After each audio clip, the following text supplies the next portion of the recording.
All right, I do see Gladys has joined us. Welcome, Gladys. Thanks for being here today. Before we start the event, I just briefly want to introduce myself and welcome you all to this event today. My name is Malvika Rendive, and I'm the program coordinator for SID-W. This event is hosted by the Environment and Sustainability Workgroup through SID-W, and I'll have the co-chairs introduce themselves shortly.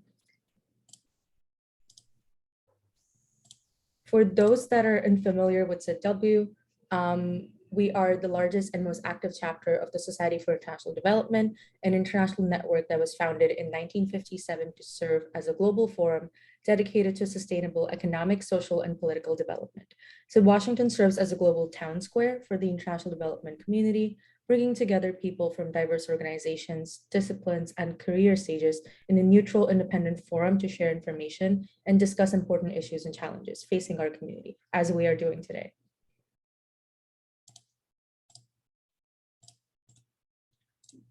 There are 3 different ways that you can get involved with us. You can visit us at SID-W.org to see what our upcoming events are and participate in those. You can also sign up for a newsletter to the website, which also highlights some of our events and activities that are happening at SID-W, or you can follow us on social media to keep in touch with us. We have a poll to understand where our participants are joining us from and who our participants are today. So if you could please take that poll, it'll be very short, very quick.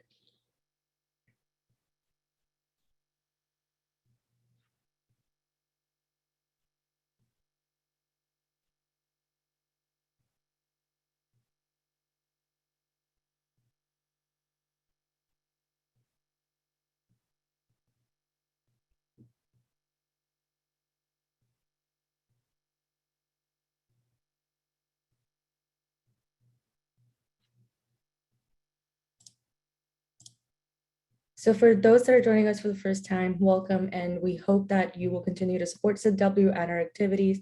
For those that are SID-W members and are joining us, have been with other events with us, welcome back and thanks for being here today. We will be sending out a link to a survey at the end of this event in the chat box. This survey is very important to us and we do value your feedback very much, as this helps us implement and make events better for what our participants and members want to see. A few things to note: this is a recorded event and we will be sharing the recording publicly through our network and our social media channels, particularly our website and our YouTube channel. We do have live transcription closed captioning available if you need it, and it can be enabled through your personal settings if you go to more. For any questions that you may have for any speakers, you can submit them in the chat box.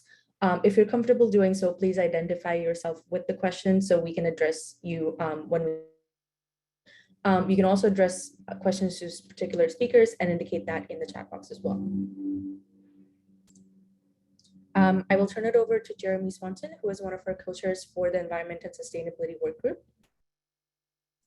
Yeah, thank you, Malavika, and good morning to many of you. Good afternoon, good evening to some of you. Again, my name is Jeremy Swanson, and I'm the Senior Manager for Natural Resource Management at EcoDIT, and I'm also the co-chair for SID-W's Environment and Sustainability Workgroup. I'll allow my fellow co-chair to introduce himself as well. Go ahead, Ari. Thank you, Jeremy. Hi, good morning, good afternoon, and good evening for all of us here. My name is Arianto, or Ari Istandar. I am with RTI International, as you see on the screen, and I'm working with Jeremy together on this event. Again, welcome everybody. Over back to you, Jeremy. Yeah, thank you, Ari. So for those of us who work in wildlife conservation, community-based natural resource management, climate change mitigation and resilience, water resources, and related environmental fields, you know, it's not always easy to find optimism. I think everyone in our Zoom gathering today might be guilty of doom scrolling at least once or twice, especially in the past 2 years. And that's certainly easy to do when it's your job to read about climate change and biodiversity sometimes, and biodiversity loss each and every day. Yet, you know, for me, the greatest blessing in our field are the absolutely remarkable, courageous, and inspiring human beings that we have the opportunity to meet and work alongside so often. Our moderator and our three panelists today happen to be four such extraordinary individuals whose stories I believe will inspire you. Our topic, community-led wildlife conservation and climate change justice across Africa, will be one that I hope will also engage and challenge you. To get us started, I'm going to introduce our moderator for today, Dr. Lalee Lichtenfeld, and turn the proceedings of the day over to her. A 20-year resident of Tanzania, Dr. Lichtenfeld co-founded African People and Wildlife in 2005 to empower rural communities to conserve and benefit from their surrounding wildlife and natural resources. Lalee specializes in holistic landscape-level approaches to conservation and community development. As one of the few female CEOs in East African conservation, she is also passionate about elevating rural women as environmental leaders and drivers of social change in their communities. Lalee received her PhD from Yale University in 2005 in the disciplines of social ecology and wildlife ecology. She is a Fulbright Scholar, a National Geographic Explorer, and an invited member of the Ngorongoro Conservation Area Authority Research Advisory Committee. She is also a recipient of the 2016 Lowell Thomas Award for Open Space Conservation and a 2019 Women of Discovery Award E. So I will turn it over to you, Dr. Lichtenfeld, to set the scene and get us started on our topic today. Thank you.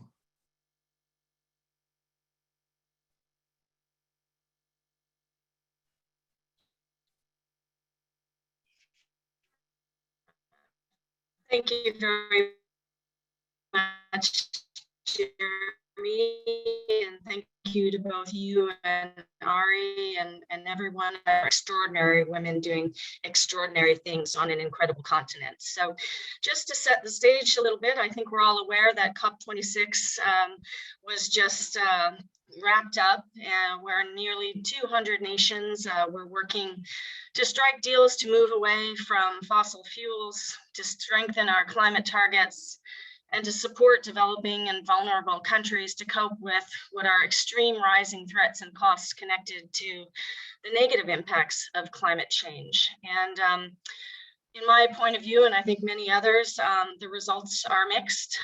The COP26 agreement did fall short of aiming to limit the global warming target to 1.5 degrees Celsius. And frankly, it also failed to clearly define a framework and a commitment for how hard-hit countries like those across Africa will be protected from these existential threats going forward. And I think we'll hear from our panelists today about some of those extreme threats and ongoing crises that are happening on the continent. Some of the most prominent voices, in my point of view, at COP26 actually came from some of the young women leaders from around the world, including Africa. For instance, the 26-year-old Elizabeth Watuti from Kenya, whose call to action at COP26 really was inspiring a new generation of the African environmental activists. It was very moving and passionate speech that she gave, asking people to deep down dig into their hearts and think about the impacts of climate change on billions of people around the world. And to be honest, you know, in Africa is only really responsible for about 4% of the world's global carbon emissions, just 4%.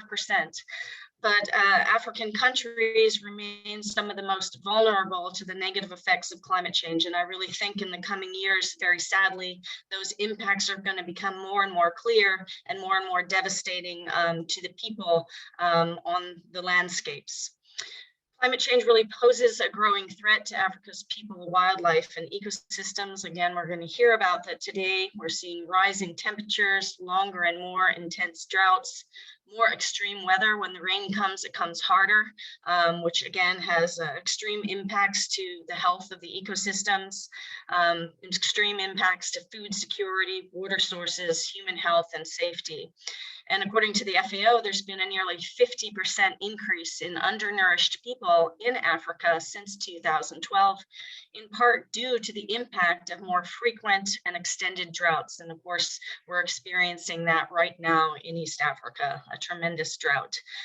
Since 1970, global wildlife populations have plummeted by more than 66%. So I'm sorry, Jeremy, but here is some of that doom scrolling as reported by the World Wildlife Fund.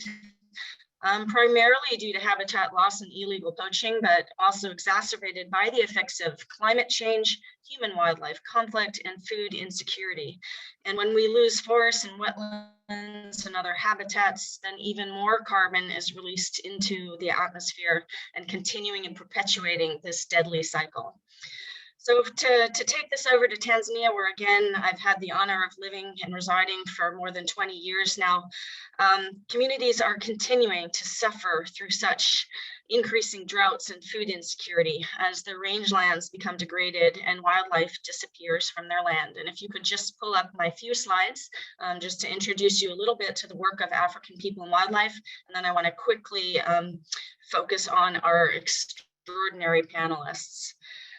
For 15 years now at African People and Wildlife, we have been working to see how both people and wildlife can coexist and thrive and become resilient in the face of increased climate-caused threats. We really work on win-win solutions between people and nature, trying to ensure that all of our programs, if you can go to the next slide, have a win for wildlife and a win for people.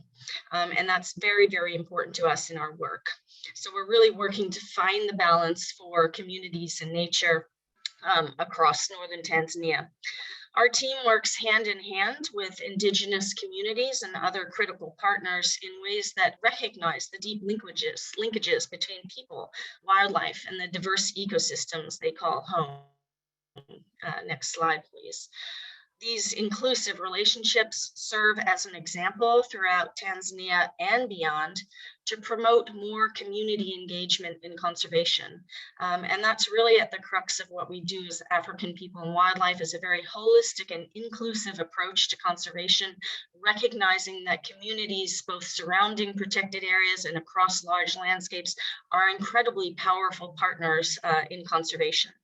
And by creating these long-term partnerships with local people based on a very respectful integration of local traditional knowledge with also science and technology, we're co-creating innovative and sustainable solutions that benefit human lives, spur economic development, next slide please, and conserve vulnerable wildlife and protect and restore critical ecosystems. So it's a very holistic approach with many different strategies that link together as we work to support Tanzania's incredible commitment to conservation.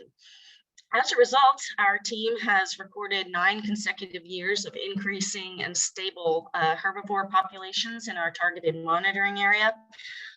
We, along with other partners, have been able to bring a local lion population in the Tarangire ecosystem, which was in steep decline, into recovery now, which is very exciting.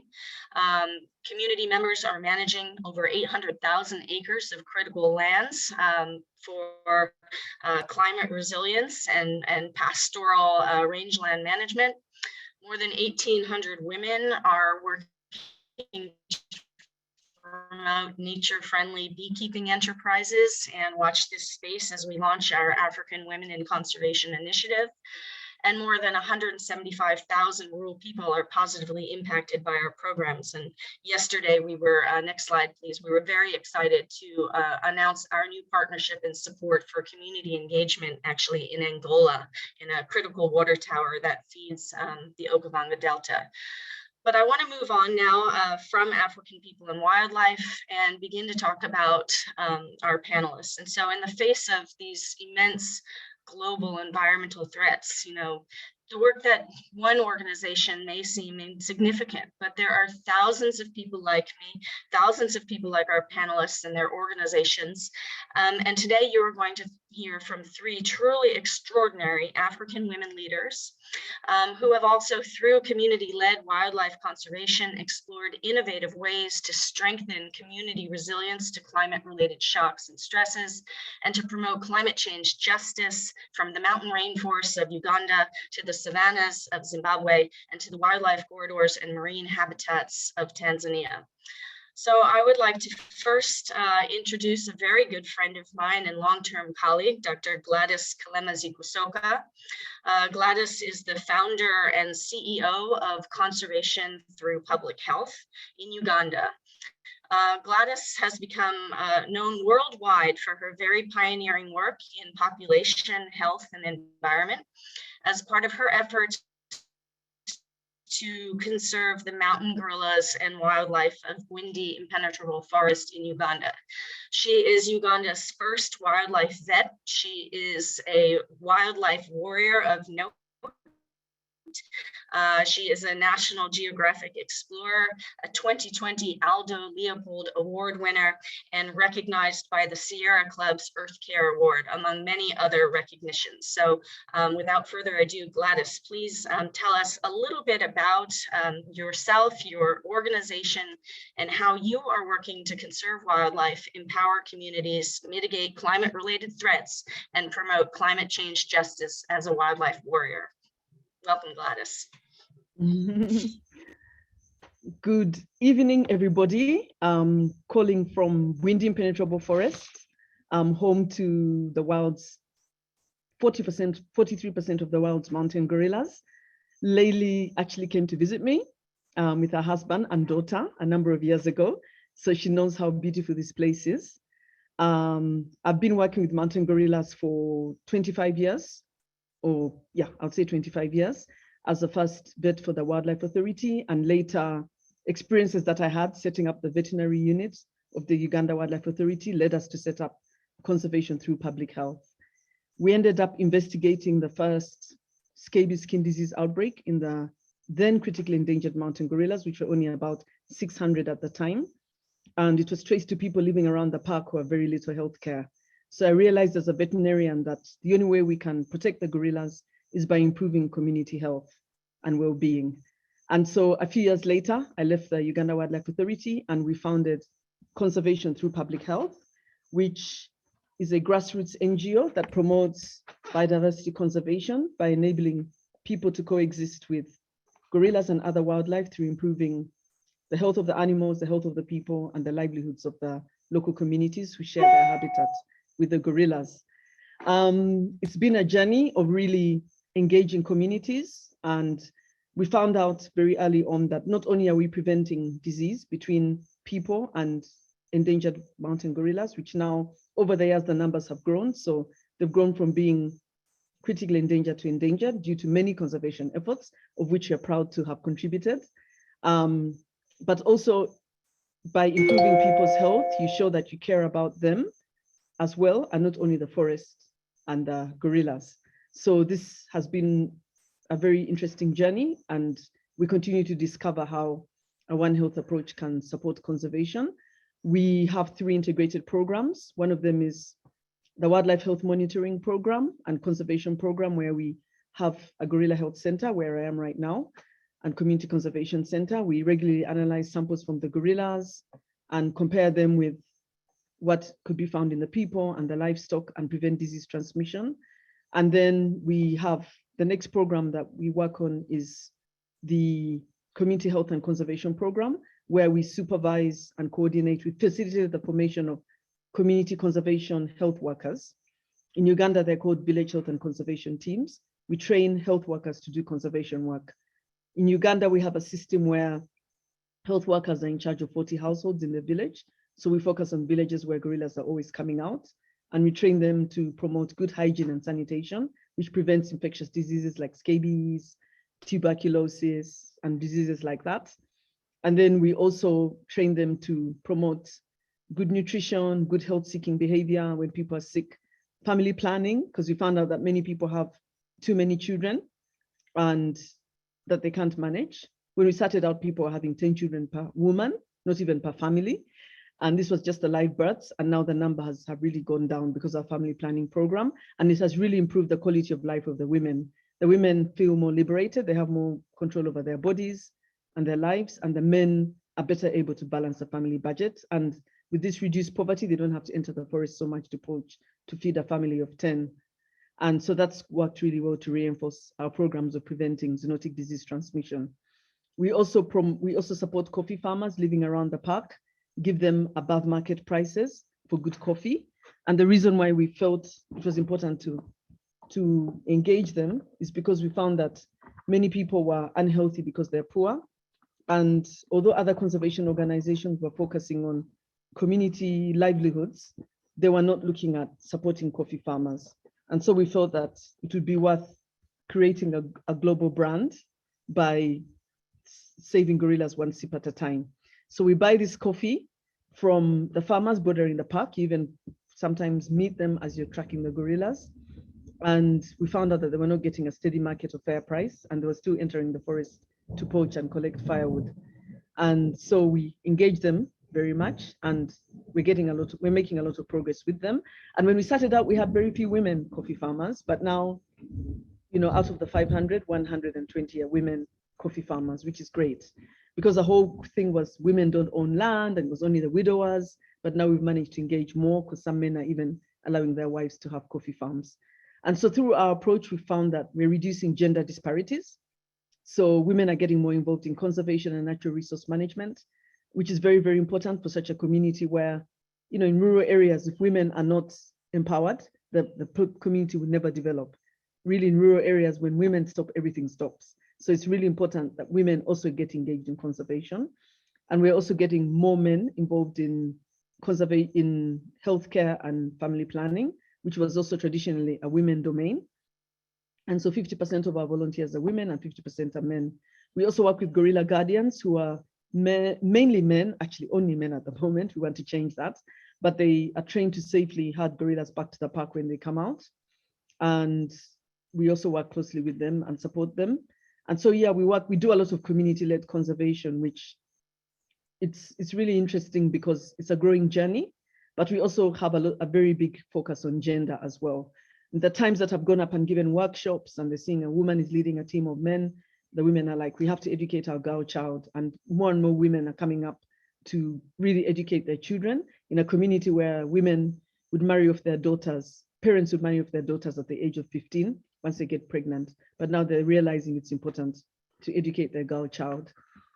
During COVID, our One Health approach to conservation has really helped to mitigate the impact, where we've been training the park rangers in getting tourists to wear masks when they visit gorillas, to hand sanitize much more, and to increase the distance. The Wildlife Authority increased the distance from 7 to 10 meters because people are just getting too close. And also at the same time, we've trained our gorilla guardians. They have to wear masks when they had gorillas back, and they don't go closer than 10 meters. And then so we've trained the village health and conservation teams, and the hand washing stations went up drastically during the pandemic. So we're pleased to have mitigated that. And we've managed to get buyers outside Uganda during the pandemic because global travel went down, went to a standstill, and poaching went sky high because people here completely depend on tourism to survive, completely, which in a way was good then when tourism is there, but when it's not there, they went back to the forest to poach because they had run out of options. And so we continue to engage coffee farmers and getting a market outside Uganda, although the main market was the tourists coming to see the gorillas. And then when a gorilla was killed by a hungry bushmeat poacher, we started to engage the communities in food security, something we never thought about, but we realized that people were poaching because they were hungry. And so we gave them fast-growing seedlings and told them to go back to what they used to do before tourism began. Farm, but do it sustainably. And when tourism comes back, continue farming so you always have food for your family, whether or not they're tourists. So yes, we've been doing quite a bit of this work, and we've advocated in other countries as well. The 21 countries where great apes are found to carry out responsible great ape tourism, where you prevent disease transmission by getting tourists to follow the rules and not break them like they were doing before COVID, but also to get them to support communities when they visit and also at the same time, getting donors and governments to look at non-tourism dependent livelihoods for local communities, such as the gorilla conservation coffee. So it's when Lalee came, she was able to see all of this. And, you know, right now, the tourists are beginning to come back. There are very few today at the park, and I think it's because of the season, but also people are not so sure about how the pandemic is going. But hopefully there's an air of hope now that things are beginning to pick up. But we're realizing now that going forward, we have to really think of ways of sustaining conservation beyond tourism. Thank you. I think I've probably gone on for too long, but I encourage you to come and visit us and learn more about our work by visiting our website, www.ctph.org. Thanks. Thank you very much, Gladys, and congratulations for your tremendous work and that of your partners to increase the gorilla population. That's just extraordinary news, and against so many challenges. So really wonderful work, and also just extremely complex work that you're doing, covering so many different areas and linking so many different pieces of the environment, wildlife, and ecosystems together. Truly exciting, and I think there's a lot there to unpack in our discussion about, for instance, the role of gender as we combat climate change on the African continent, as well as you said at the end there, how do we move beyond the dependence on tourism for conservation, and particularly as strong natural resource management becomes more and more imperative, how do we build new programs and strategies to protect these wildlands in a way that also benefits the communities and helps make them more resilient to climate change? So lots to discuss there. But before we get to that, I also have the great pleasure of introducing another colleague of mine, Dr. Morangels Mbiza, who I've had the great pleasure of working with over the last year as we begin to discuss some very challenging and interesting ideas around conservation in Southern Africa. And Dr. Morangels is the founder and CEO of Wildlife Conservation Action in Zimbabwe. She is a TED Fellow, and please go look for her very inspiring TED Talk. It's just an absolutely wonderful talk that I think everybody should listen to. Morangels has her PhD in zoology from Oxford University, and she's very passionate about inspiring the next generation of African conservationists and building the capacity of future African conservation leaders. Morangels, please tell us about your inspiring work in Zimbabwe and how you are leading the cause in that incredible country. Thank you, Lalee. So I will give a small presentation so that you can just have an idea about our work.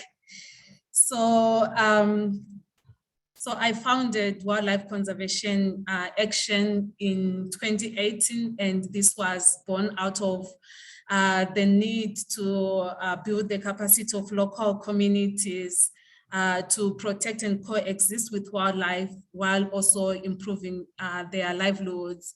So we saw that there was sort of like a separation between wildlife conservation and community development. And so with our organization, we wanted to be that gap between conservation and community development, and also really work around building the capacity of these communities to protect wildlife, to be involved in conservation efforts, and to also find ways for these communities to coexist with wildlife. Next slide.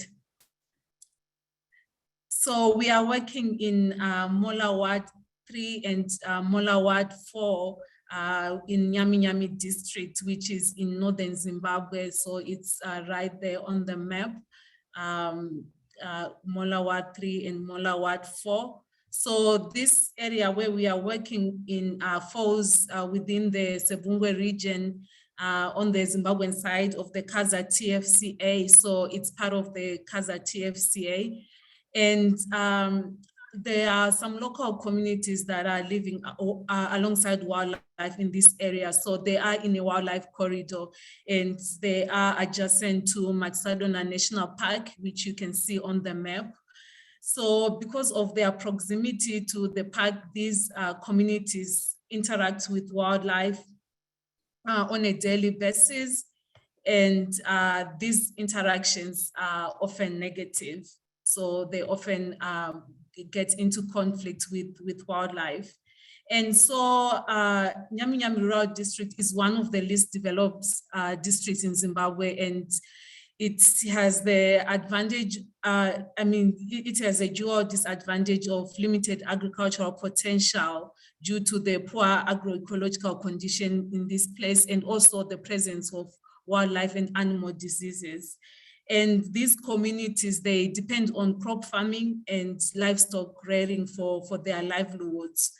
Now we have already started to see that these communities are already experiencing the effects of climate change with the decline in crop yields, and also some prolonged droughts and erratic rainfall, which are already taking a toll on their livelihoods. And we are already starting to see that climate change is also leading to increased water shortages for livestock, and also some poor pastures, and this is resulting in the death of the livestock. Next slide.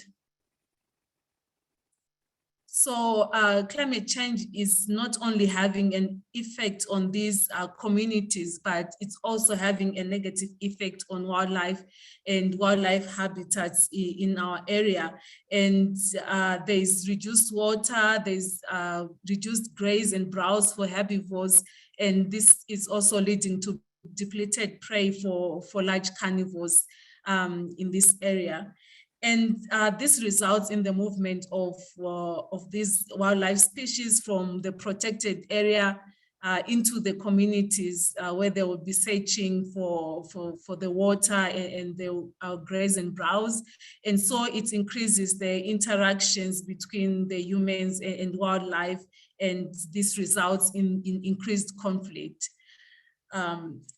So the lions would kill livestock when they get into these communities, and the elephants and other large herbivores would raid crop fields, and they end up destroying the livelihoods of these communities, which are already being impacted by climate change. So as I said, that they depend on crop farming and rearing of livestock for their livelihoods. So when these animals come into the communities, they destroy the livelihoods of these communities. So these wildlife species are often killed by the local communities when a conflict happens, and this is in retaliation of the damage that they would have caused. Like in this picture, there's a lion that was killed when it had killed some cattle, and the animals can also be killed by the Wildlife Authority as a problem animal control. So what we are doing with these local communities is we are providing them with some predator-proof mobile bombers, and these protect their livestock. So it protects their livelihoods. It protects the livestock from attacks by lions, and this is proving to be effective, as most of the households that have these bombers are seeing that the attacks are decreasing. And also, if the lion comes, they will just circle around and leave and not attack the livestock. So it's working in protecting these livestock.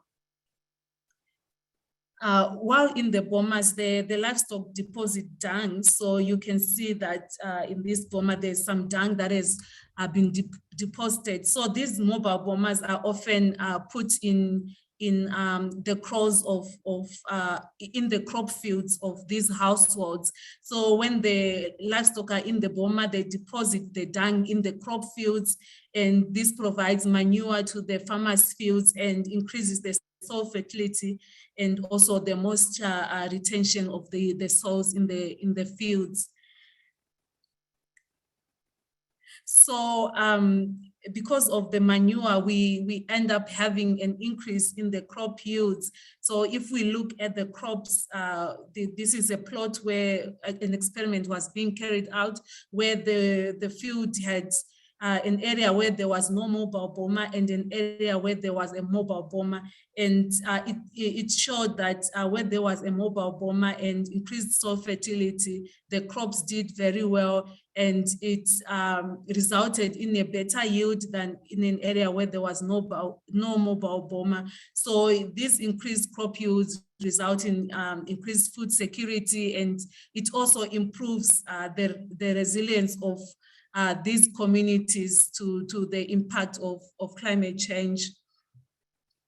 And we are already seeing that in our work with these communities, that we are not only protecting communities and reducing the costs that they face from living alongside wildlife, but we are also protecting lions and other wildlife species and their habitats as well. And this is also having a huge impact, and it's also an important solution to the climate crisis that we are facing. Thank you. Thank you very much, More Angels, for a very elegant example of how climate change is impacting both people and wildlife in a critical part of Zimbabwe, and how the solutions to the conflicts that you're seeing actually come full circle and also help to increase resilience to climate change. So I think that's a very elegant example of how solutions on the ground can help communities both live and coexist more in harmony with wildlife, but also improve their livelihoods in the face of change on the African continent. So thank you for that. Lots to discuss there as well. But before we do so, I'd like to introduce our final panelist, Namwaka Omari from Tanzania, my fellow colleague from Tanzania. So I'm very happy to see her here today. Namwaka is the Knowledge and Management Learning Specialist for the USAID Tuhifadhi Mali Asili project in Tanzania. And Tuhifadhi Mali Asili means to protect the natural resources. Namwaka has managed policy, research, advocacy, and institutional strengthening efforts for wildlife conservation, including via the Institute of African Leadership for Sustainable Development. She's a passionate advocate for the involvement of the private sector in conservation, and I'm very much looking forward to hearing your presentation. So Namwaka, please enlighten us about your incredible work. Thank you. Thank you very much, Dr. Lalee, for that introduction. And once again, good evening from Dar es Salaam, Tanzania. Good morning and good afternoon to everybody from all the corners of the world. It's truly my pleasure to be here with you today to introduce some of the work that RTI International is doing in this space. My role here is to illustrate some of the work that RTI is doing using two projects. One is the Tuhifadhi Mali Asili project, as Dr. Lalee has already mentioned to you, which is the current project RTI is implementing. It's a USAID funded project, but I'll also be giving a little bit of examples from the predecessor project. We just completed another 5-year project that ended end of last year, also working in the same space. It was called the Protect project. So let me first quickly introduce you to where we sit now in terms of this current project. As Dr. Lalee already pointed out, it's a USAID funded project called Tuhifadhi Mali Asili, meaning preserve our natural resources. It is a 5-year project. We just kicked off. We're still in our baby teething steps. We started this project in July 2021, and it'll run up to 2016. The project's overall thrust is to address dynamics that hinder habitat connectivity and the preservation of Tanzania's biodiversity. And with this, it really seeks to support and strengthen government, civil society, and the private sector, as Dr. Lalee rightly already introduced, this key player, the capacity of these 3 actors, government, civil society, and the private sectors, to manage wildlife connectivity. So the big three objectives of the project are to build the institutional capacity of public and private stakeholders. Two is to increase private sector engagement in biodiversity conservation and natural resources management. This is something that is really key, not just for RTI and USAID, but just overall working in this conservation space. We cannot go in it without working and pushing and pulling our private sector partners to go to and to move with us. Then the third objective is to improve the policy, regulatory, and enabling environments for biodiversity conservation and natural resources management. So this is where the project really contributes to the national level decision making and policy making, and where we do our best to tie in our interventions from our ground level work, feeding it up to the national policy level. Next slide, please. So what do we do as a project, and well, what will we do? We will support governance tools that provide security and positively impact natural resources. We'll also expand economic opportunities that benefit communities. And I think here one of my fellow panelists mentioned and spoke to this already, the first panelist. We'll also work to foster infrastructure that will empower women and youth. Once again, I think both of my fellow panelists have spoken as to the importance of bringing these two groups on board as well. And also we're working, and we'll work really hard to integrate approaches and coordinate activities between partners. This is something that is important for RTI, but also of course for USAID in terms of ensuring that we are creating the synergies. We're not duplicating efforts. We are working towards a common goal, which is really should be working towards that overall national, whatever our national aspirations are for this particular sector. We'll also be working towards removing obstacles to wildlife movements around key biodiversity areas. And we'll invest in the collection of data. We all understand that data is very important, but not just data in terms of collecting it, but how data will be analyzed, interpreted, and used. So we invest in this area of collection of data surrounding natural resources that can inform future decision-making and adaptive management. And lastly, another area that is a little bit new to us, but we will definitely invest in, is to implement behavioral change campaigns against actions that threaten species and ecosystems. So that really is very broad, big picture in terms of how we at this particular point, are envisioning implementation of this project. But once again, we note here that adaptive management is key. So learning for us is key. We will learn as we move along the 5 years and adapt and adjust as necessary. And so finally, where will we work? As I mentioned before, it is a national level project, yes, but we will really focus at the site level to be able to gain us the examples and the solid evidence to be able to inform the national level policy platforms. So we'll be looking at 6 particular areas of connectivity. And in this, we have the 3 broad landscapes. We have the wildlife with the terrestrials, which is of the first 4, the Kwakuchinja, the Tarangire Simanjiro Plains, Kigosi Moiwosi, and Nyere Selu. So those are purely wildlife areas. The 5th area is Amani Nilos. This is the forest landscape. So we're also now in this project going to dive deeper into the forest area. And then thirdly, we're also working in the marine space, as Dr. Lalee introduced me at the beginning. Tanzania, as you all know, we have our beautiful islands. We have a large coastline. And so one of the areas that we're also going to be working on is specifically the Pember Channel Conservation Area. And how will we do this? How do we plan to implement this project in the next 5 years? We'll use 3 main tools. We'll have subcontracts. We'll have direct support to the government, but also we have a dedicated grants program where every year we develop themes. We release a request for proposal, and this is open to local and international organizations to apply. And then they will be essentially doing some of the implementation of the activities that we would like to see. So this is really what the Tuhifadhi Maliasili project is.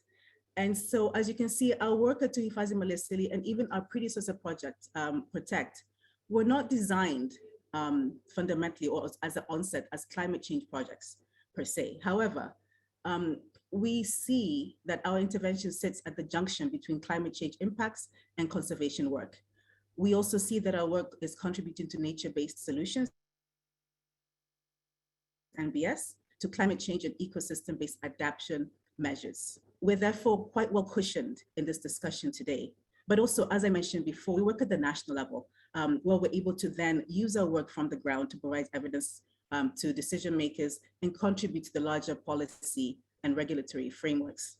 So to illustrate our works in this intersection between conservation, wildlife conservation, biodiversity conservation, and climate change, I will use the three broad ecosystems to illustrate and showcase the work that we have done towards climate justice from a purely biodiversity conservation standpoint. But once again, before I dive into that, I must place where we sit in context. I am sitting here in Tanzania. I'm sitting in beautiful Dar es Salaam. Tanzania is blessed with an abundance of natural resources. And I would argue, yes, I am surrounded by my fellow African panelists, but I think we are the envy of many of many in the continent, boasting a wide spectrum of resources from forests to wildlife to marines to mountains. We are home to world-renowned national parks, the Ngorongoro, as Dr. Lalee pointed in her introduction, the Serengeti, but also we're recognized globally as a host to some key biodiversity hotspots. And of course, we cannot forget our beautiful beaches in Zanzibar. However, all that being said, and once again, to echo Dr. Lalee's introduction, with these abundance of natural resources, they also make us extremely vulnerable to the impacts of climate change. So here I will turn to my first illustration of our work in the terrestrial wildlife landscapes, where we have supported the government through the Ministry of Natural Resources and Tourism in development of policy and regulatory frameworks around wildlife corridors. I think once again, Dr. Lalee in her presentation spoke about the wildlife corridors. So what we're seeing is that climate change is contributing to species moving between ecosystems. As climate conditions such as temperature and rainfall patterns change, the distribution of plant life also changes and wildlife move to new areas to find suitable habitats. So during floods, for example, these corridors, these wildlife corridors are used by wildlife species to escape to safer areas. But also these same corridors are used by wildlife species to escape during disease outbreaks and fires, which presently we also see there's a connection there with the disease and the fire incidents and the impacts of climate change. So our work, which we started with the previous project on wildlife corridors to maintaining and restoring wildlife corridor, is one of the most important adaptation strategies, as well as resilience, to secure the remaining global biodiversity, especially wide range species such as our elephants. So here we really have worked hand in hand with the government through these ministries and its respective agencies, including the Research Institute and the other wildlife agencies within this ministry, in development of a corridor action plan, for example, that the ministry has taken on and they now working to implement. So our current project, Tuhifadhi Maliasili, will now continue to help the government to implement the action plan that we had started to already support them from the predecessor project. Also in the same space, both my fellow panelists have spoken about human-wildlife conflict. So we are also working hard to support our government directly and their efforts in reducing human-wildlife conflict. And this we have done through assisting the government and supporting the government in development of the human-wildlife strategy document. As we know, and as my fellow panelists have also spoken to, climate change impacts are intensifying human-wildlife conflicts. With shortage of survival needs of wildlife, like forage, water, salt licks, etc., animals move outside their normal areas into villages and farmlands. And so this increases interaction with humans and therefore conflict. And so the human wildlife conflict strategies that we're supporting in this particular project, the Tuhifadhi Maliasili, are adaptation strategies. And examples of this is development of human wildlife conflict management sections, We also, from the previous project, but we will continue into this project, we're collaring elephants to provide real-time whereabouts of the elephants and their movements, but also building once again from the work that we started from the Protect project, is building the capacity and the awareness of the local youth in human-wildlife conflict. So we worked in the creation of lion defenders in one of the areas in the rural area that we worked in, as well as using communication tools. So books, for example, and road shows and theater in schools to increase awareness among the youth in this particular area. And I think once again, this echoes some of the initiatives and the comments that my fellow panelists have spoken to. Another angle that we're looking at is the impacts related to crop failure and death of livestock due to droughts, and how these effects leave communities poor. Here, I know definitely my fellow panelists spoke about this. The Tuhifadhi Maliasili project will support initiatives to reduce human-wildlife conflict and also to support community conservation enterprises, as well as village savings loans and associations. Our work believes that HWC, human-wildlife conflict, and improved income from community conservation enterprises and village savings and loans associations will help people make more resilient from the impacts of climate change. And we're arguing here that this will help the ability to bounce back to some sense of normalcy after climatic and non-climatic shocks. We have already begun to set the foundation for this work. In the past 4 or 5 months of this project, we have undertaken both conservation and non-conservation value chains in the 6 area sites that we'll be working in. This is now to inform that angle in terms of, yes, we're working in the wildlife, but we also have to look at the community development angle and the economic empowerment component. So that's the first area in terms of some of the work that we have done at the terrestrial wildlife sphere. Thank you, Namwaka. If I can just ask you to maybe wrap up your presentation in 1 minute, so we do have some time to get to the panelist conversations. That's great. The next 2 are very short. So the second example looks at our work in climate change and forest conservation. So we there have also supported forest conservation and helped gazette some forest lands through our previous project. And this work will continue into this next project. And the third landscape is the marine work that we started once again in the previous project. And in this project, we're concentrating predominantly on Pember, Pember being a small island of forming Zanzibar, and the reefs surrounding the area, arguably the most diverse in East Africa, but they face the global challenges of climate change and plastic pollution, et cetera, et cetera. So here we're working closely with the private sector as well as local actors to support reef restoration and some community work through snorkeling for conservation programs, et cetera. So that's just really highlights of some of the work that we have done and will plan to do through the Tuhifadhi Maliasili project. Thank you, Dr. Lalee. Asante sana Namwaka for that excellent presentation, for bringing the marine conservation context into our conversation today, and also highlighting the critical linkages between local, district, regional, national, and international stakeholders in conservation, as well as stakeholders across the both private and public sectors. I think that's really a very important contribution to this discussion, and frankly, it leads me right into my first question for the panelists. But before I do that, I encourage our audience today, if you have questions for these remarkable ladies, please do put them in the chat and we will try to address them as we go along. But just to start our conversation with perhaps a slightly loaded question from my point of view, I noted earlier that Africa is responsible for less than 4% of all greenhouse gas emissions today, and yet climate change is really taking its toll in many vulnerable African countries and other places in the world. And with such an uneven distribution of impact, how do you perceive the responsibility, not only for reducing emissions, but also for financially assisting countries to mitigate and adapt to climate change and also to protect habitats and wildlife?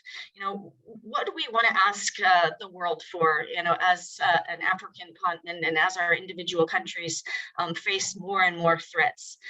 Gladys, can you perhaps kick us off with your thoughts on that?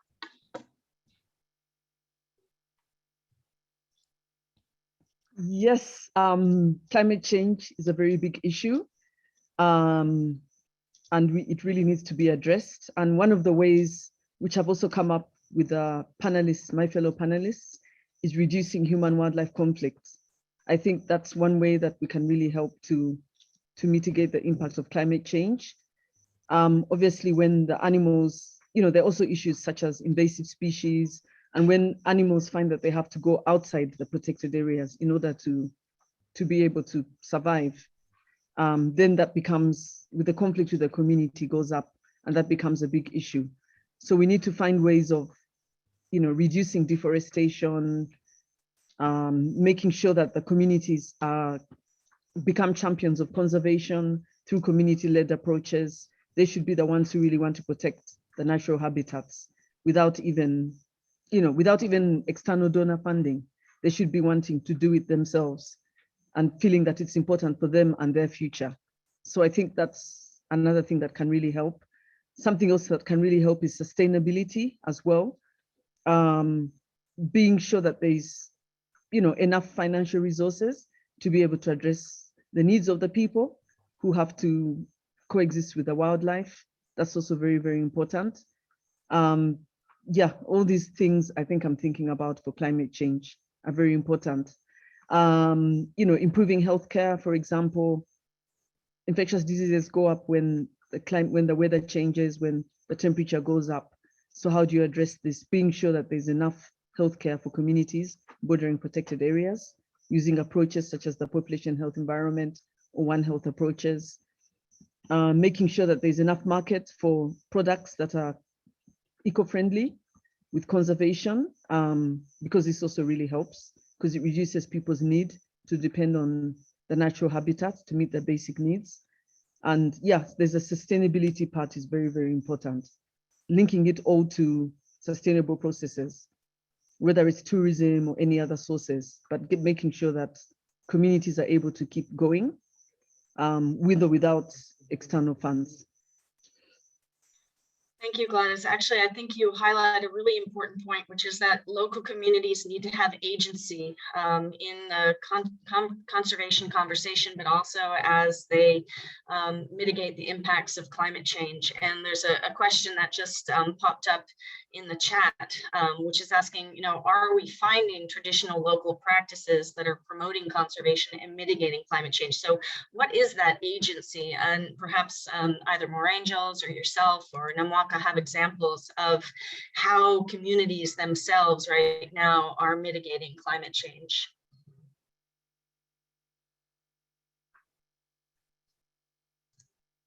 More Angels, do you want to jump in there with some thoughts? Thank you, Lalee. Yeah, I think the communities are already like seeing the impacts of climate change, and they are willing to work towards finding solutions to climate change and also adapting to climate change. But I would also want to just go back to your first question and also say that I think the countries that are contributing more to pollution should also come to the party and according to their words and their promises from such agreements as the Paris Agreement and others, they should put some financial assistance into like African countries who are experiencing the worst from climate change and who are also vulnerable and have less resources because I think this is very important for adaptation for our local communities, because they do not have the resources to ensure that they adapt. For example, as I was saying, that the crop yields are starting to get lower and lower, and they need to become more resilient, because we are going to experience more erratic rainfall. We are going to experience lower amounts of rainfall in the coming years, and they can do that by adapting more sustainable agricultural methods, and this also needs some funding. And so the countries that are contributing most to climate change should finance such activities, so that the communities can be more resilient. And I think there are also, with our work on human wildlife conflict mitigation, we are also working around making these communities more resilient, so that they don't only depend on agriculture and on livestock rearing, but to diversify their income as well. I think this has already been mentioned, that it's one of the ways that they can become more resilient to climate change if they be involved in areas such as tourism. And we are starting a new project in the next few months, where we are going to be training these communities around recycling of plastic waste, so that they can make some products that they can sell to tourists and also to other areas in Zimbabwe, so that they can diversify their income. So I think these are some of the ways that local communities are already doing to adapt to the changing climate. So what I'm hearing from our panelists is really the absolute critical importance of having these solutions be derived locally in order to ensure their long-term sustainability, but that a lot of support is going to be needed for this work. And there's a hope that the international community will continue to support communities and increase their support to communities as they innovate and develop, novel solutions to the challenges they're facing. And I just want to bring that home really clearly, that right now, drought is ravaging northern Kenya and also Tanzania. There's widespread loss of livestock and wildlife, and it's leaving more than 2.4 million people in need of food aid to survive. And Namwaka, before we went live today, you were telling us about your situation presenting today from Tanzania, from Dar es Salaam, and some of the challenges you're facing as a result of climate. And I think it would be really great for our panelists to hear the circumstances facing Tanzania right now with a population of more than 52 million people. What are some of the specific climate-related threats to people and wildlife? How do you feel they can be mitigated? And what challenges are you mitigating right now at this very moment? Thank you, Dr. Lalee. Yes, prior to going live, I was sharing with Dr. Lalee and the team that a very simple example. I had to leave my home to find a place with reliable power source, because we're having extreme power shortages, and of course this is caused by the irregular rainfalls that we've had this year in Tanzania. We've essentially had no rains this year, and the situation is dire, to the point that we're now experiencing these power cuts, but also the water shortages. And I just got information from people at our national hospital, Wimbidi National Hospital, that we have no water in our national hospital. This literally, I was floored because this is our national hospital in Tanzania, our biggest hospital in Tanzania. And there's no water, there's no running water. They have to go out to buy water to treat patients for basic care. So that for me, I just gave that as a very real life example of the way this is all affecting our day-to-day lives here in Tanzania. And Dr. Lalee, now to go back to your original question in terms of what can be done, I then bring it back to, for at least in our case in Tanzania, the importance of having that common agenda and understanding where we want to go as a country prior to going to discussions, such as the COP. And once again here, from our experience in our projects, both protect and to hifadhi maliasili to date, I think a very important intersect to be mindful of is the intersect between policy and politics. We've been doing a lot of political economy analysis to try to understand some of the bottlenecks and the challenges, but also the supports that we have for the conservation agenda in Tanzania. And this has informed us tremendously as to the need to also understand our national level government systems, the governance structures in place to be able to really ground our interventions within frameworks that are supportive of the bigger agenda. So for me, that is my take on this, that we also need to also really examine what structures are in place currently in the government. And this is from the local government level. So even as we're pushing towards working at the local government, at the communities, there are local governments, infrastructures and government systems in place. Understanding that and those, and how to work with them and use them to push the agenda forward. And then this then pushes all the way up to the national level. However, also understanding the politics is extremely important, especially in the context of Africa, because that can sway an entire agenda or met an entire agenda and push things in a different direction. So that will be my take on that based on our experience from our project. Thank you very much, Namwaka. I see there are a number of questions rolling in, so I'm just going to ask one final question and then open it up to our audience. So it's great to see so much interaction. I just want to ask these incredible women, you know, we do spend many hours up late at night worrying and thinking and strategizing and, you know, wringing our hands. But are you feeling positive? Can you give us a few examples of, you know, a light that is shining down to encourage everyone involved in this conversation to keep persevering? Please just shed a little bit of light on what excites you about conservation at this time in your countries. Maybe Gladys, if you could start us. Yes, I probably won't use my video because it's got really dark where I am right now.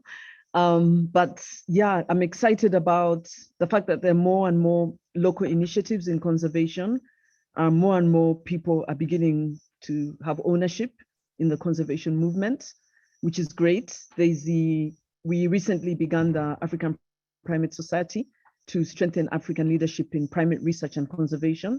And when we hosted a conference of over 300 people, 85% were from African countries presenting papers and conservation projects as far as Nigeria, you know, West Africa, and all the way down to East Africa. So it's great that we're seeing more of that. And we're also seeing more women in conservation, even if it's still a long way to go, but there is a lot of progress in that area. You're seeing women, you know, women rangers, women wardens, women NGO, lots of more women in NGOs, and many more African NGOs coming up, and I think also in other parts of the world. So I think we just need to keep encouraging. That needs to be encouraged everywhere in order to have long-term impact in conservation.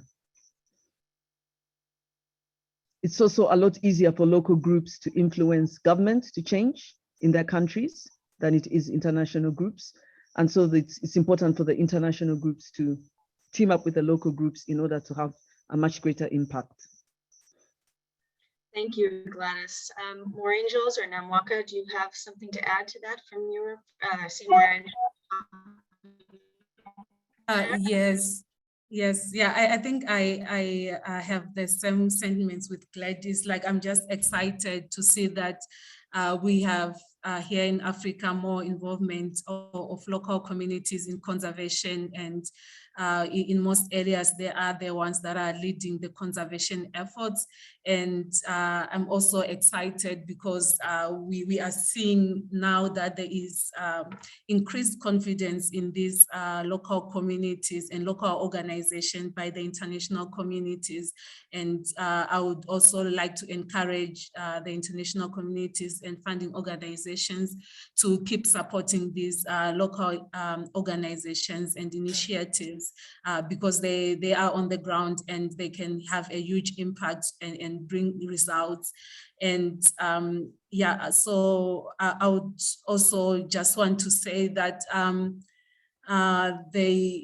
there is also an opportunity of just increasing like the partnerships, and we can have partnerships with local NGOs and international NGOs. And with that, I think we can have a greater impact rather than having different people doing different things in different areas, especially like trying to integrate climate change and conservation, because I think in the previous years, these have been done separately. Like you have a conservation organization trying to do with conservation, then you have another organization trying to do with climate change. But I think if we create this partnership and integrate the two, then we can have a greater impact, and also even integrate that with community development, then we can also have like a really huge impact with climate resilience. Thank you. Maybe just to really quickly add to what my fellow panelists have said, I'm not straying too far from their enthusiasm. Mine also lies in the increase that we see in women participation. One of our breakthroughs that sparked for me was in our work in Pember.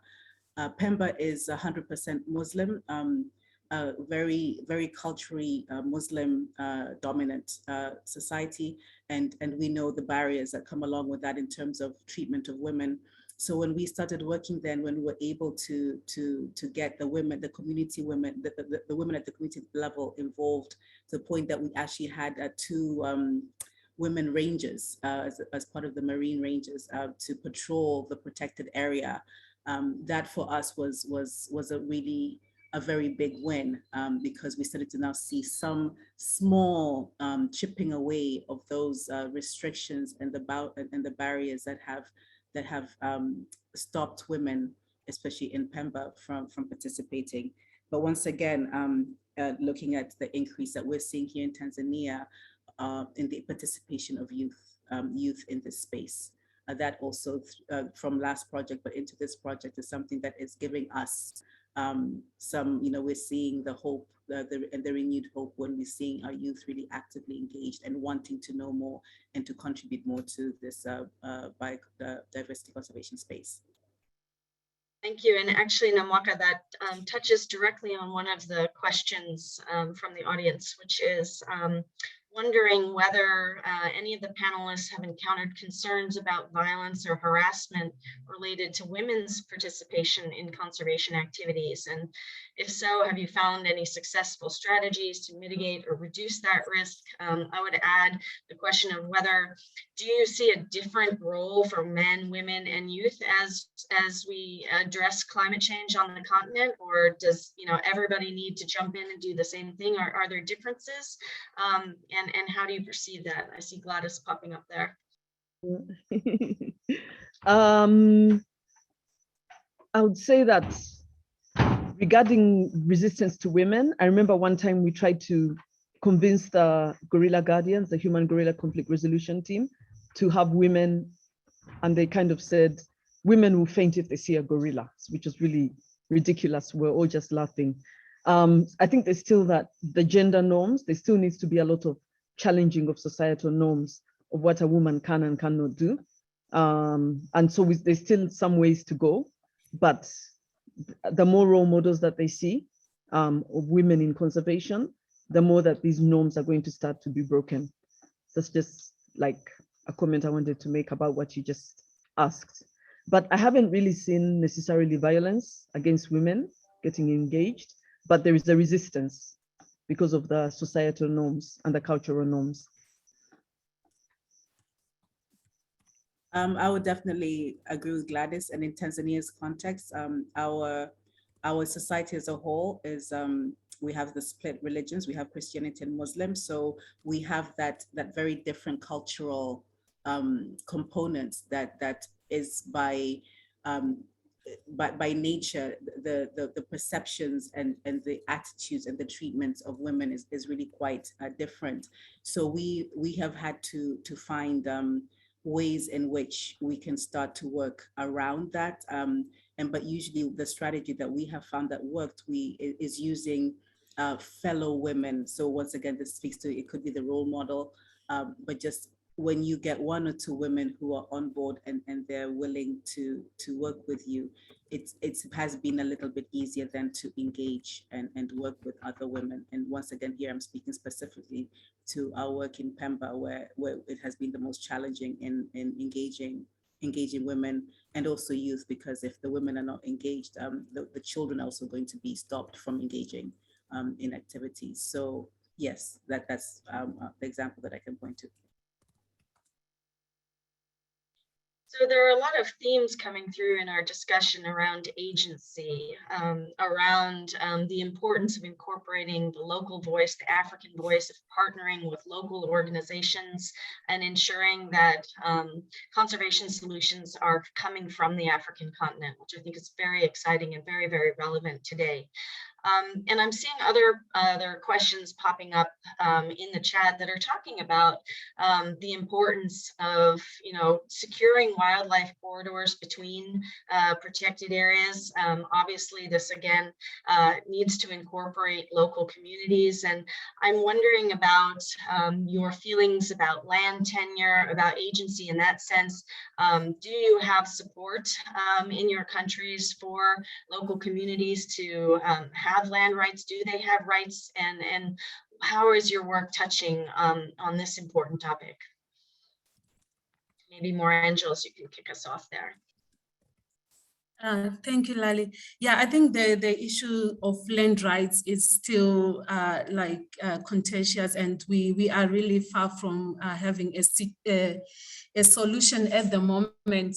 But I think what we can work with at the moment and what we are trying to do, especially in CASA, is working with local communities that are within these wildlife corridors and work around land use issues and try to work with the local communities and the different stakeholders so that they can come together and decide on how they want to use their land and where they want to set up wildlife corridors. So it's one way where the community can agree on setting up wildlife corridors and ensuring that there are some passages that the wildlife can use to move from one place to another. And besides these land use planning activities, we are also working around human wildlife conflict mitigation. As I said, that in most of these wildlife corridors, you find communities living there. So there is going to be a lot of interactions between humans and wildlife. So we work around reducing the conflict and also promoting coexistence through various methods such as awareness and other things. So I think that also helps create safe passages for wildlife so that they can be able to move from one area to another, especially now with climate change, where they might have better prospects of making it in another area compared to where they would be resident in. So I think those are some of the ways that we are working around, but still the issue of land tenure and land rights is still something that we are working towards, but yeah, it's not very immediate. Yeah. So maybe I can jump in here also and just give you an example of some of the work that we've done around this area. We've supported the first phase of developing joint land use planning and joint village land use planning for 3 target villages in one of the corridors. And this is to protect a shared cross village, about 219-acre wildlife corridor. And this exercise for us was telling and because it's a participatory planning process that essentially empowers communities and places them at the center of the restoration and long-term management of the corridors. And of course, as part and parcel of the solution to severe local wildlife conflict challenges. So this we have found coupled with forming beekeeping farmers groups, for example, and installing beehive fences at critical points where the elephants cross through farms continues to promote human-elephant coexistence. So this was started prior, and in this project also going to continue supporting this particular activity. We quickly realized that working very directly with our Land Use Planning Commission is one of our strongest partners, was key to pushing this agenda forward. So that's an example of some of the work that we have done. And for example, also supporting the commission in developing and piloting a centralized national land use information system that will ensure access to reliable and accurate information for integrated planning at the landscape level. So this really touches on the questions that were asked about land use planning and the issue of land. Thank you. Thank you very much for that, Namwaka. And actually, as you touch on the beehive fences, I see a question here right just before I hand it back to my colleagues at SID-W, as we are coming down to the last 10 minutes. And I also see Gladys may need to jump off shortly. But there's a question about in terms of wildlife compensation schemes for damage or loss for farmers and pastoralists. The student would like to know if you have any opinions about whether self-insurance schemes are more effective in reducing human-wildlife conflict than traditional compensation schemes. So do any of our panelists have experience from that point of view?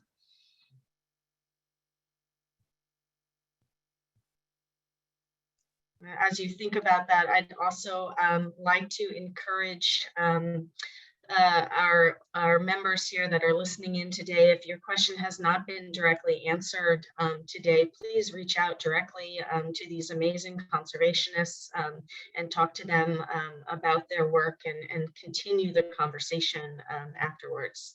But Morangels, do you have any experience with any insurance schemes in Zimbabwe, or has that not popped up just yet?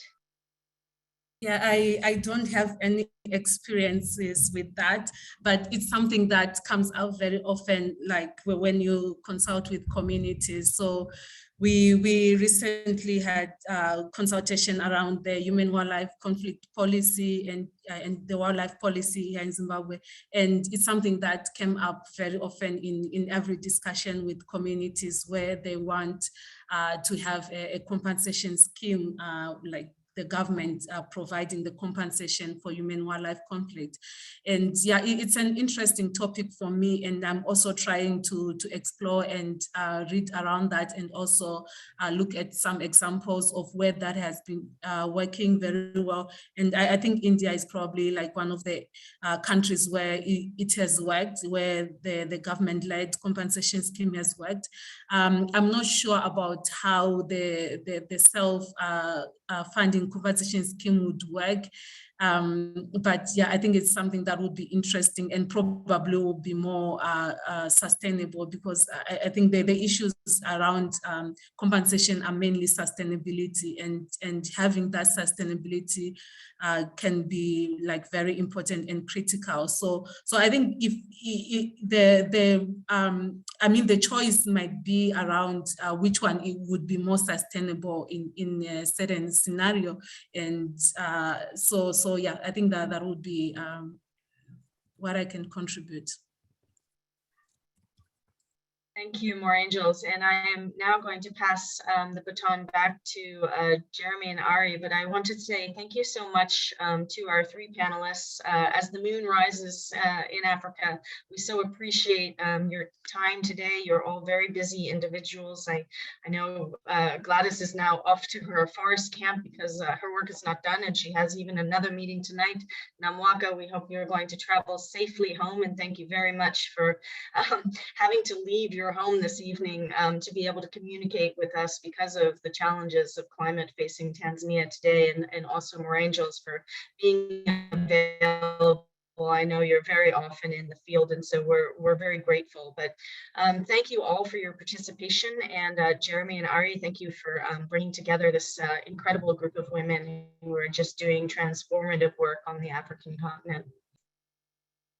Yeah, thank you so much, Lalee, for moderating and guiding us through the discussion.